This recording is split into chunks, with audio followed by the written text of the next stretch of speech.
All I hear is This is gonna be on bloopers. All right.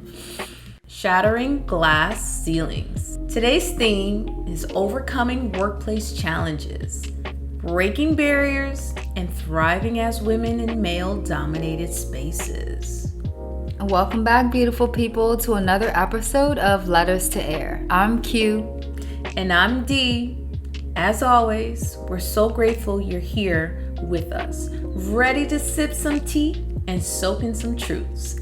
Today's episode is all about breaking barriers and claiming what's ours. It's called Shattering Glass Ceilings. I'm Q. And I'm D. As always, we're so grateful you're here with us.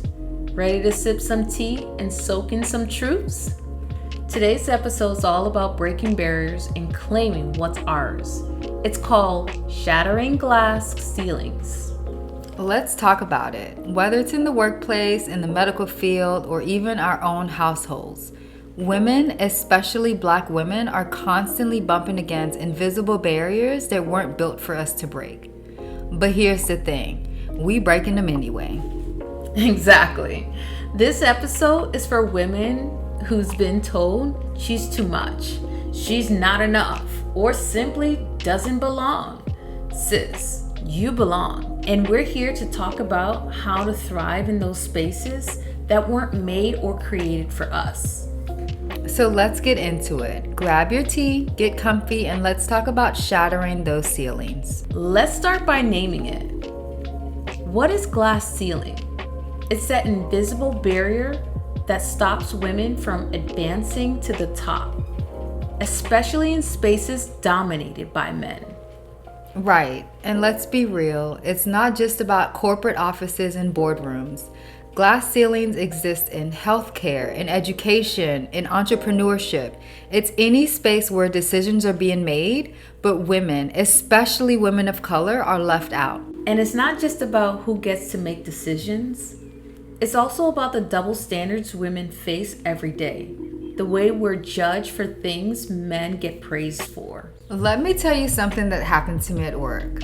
I was in a meeting where I pitched an idea, something I'd worked hard on. It was ignored, completely dismissed.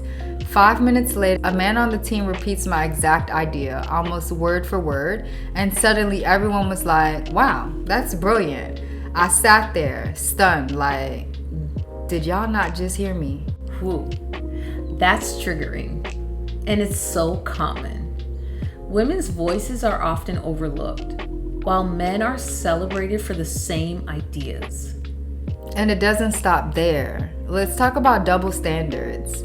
A man shows up to work in a wrinkled shirt, no problem.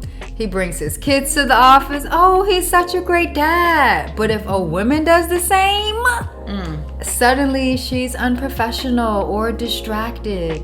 Exactly. Men are allowed grace that women, especially Black women, rarely get.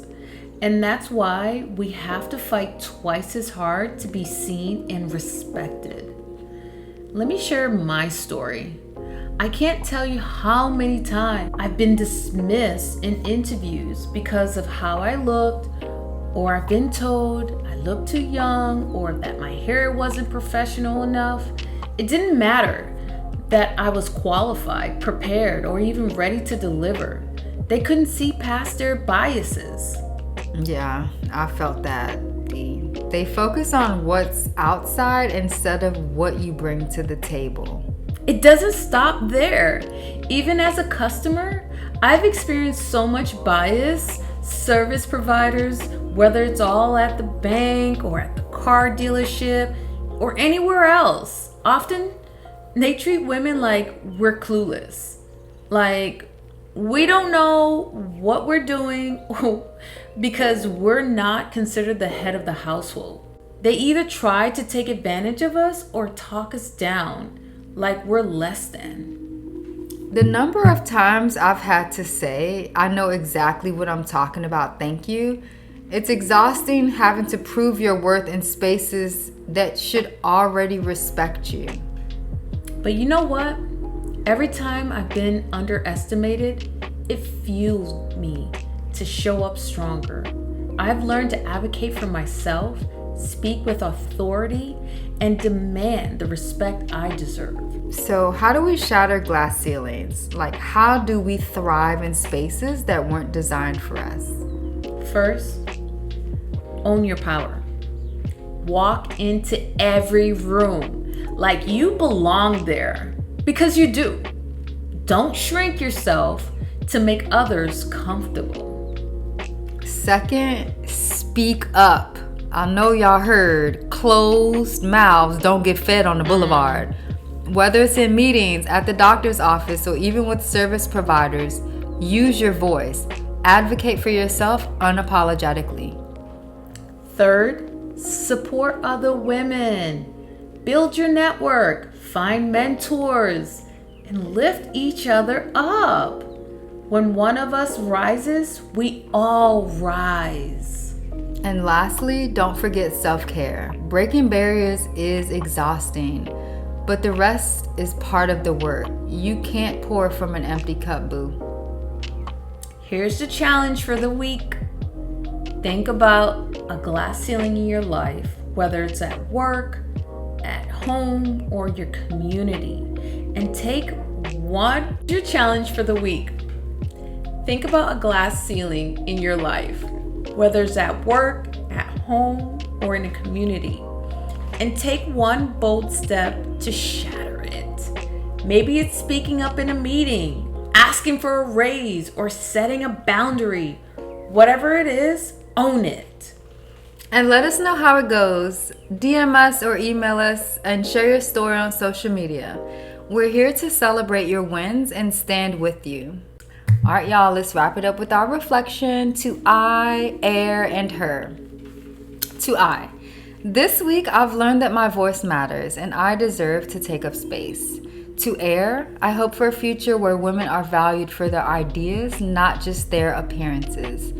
To her, the version of me who struggled, I've grown by realizing that I don't need to prove myself to anyone. I already belong. Take this with you, babe. Break barriers unapologetically. Advocate for yourself. Lift up other women and never let anyone silence your brilliance. Until next time, stay bold, stay free, and keep shattering those ceilings. And remember, you don't need permission to be great. You already are. Yes.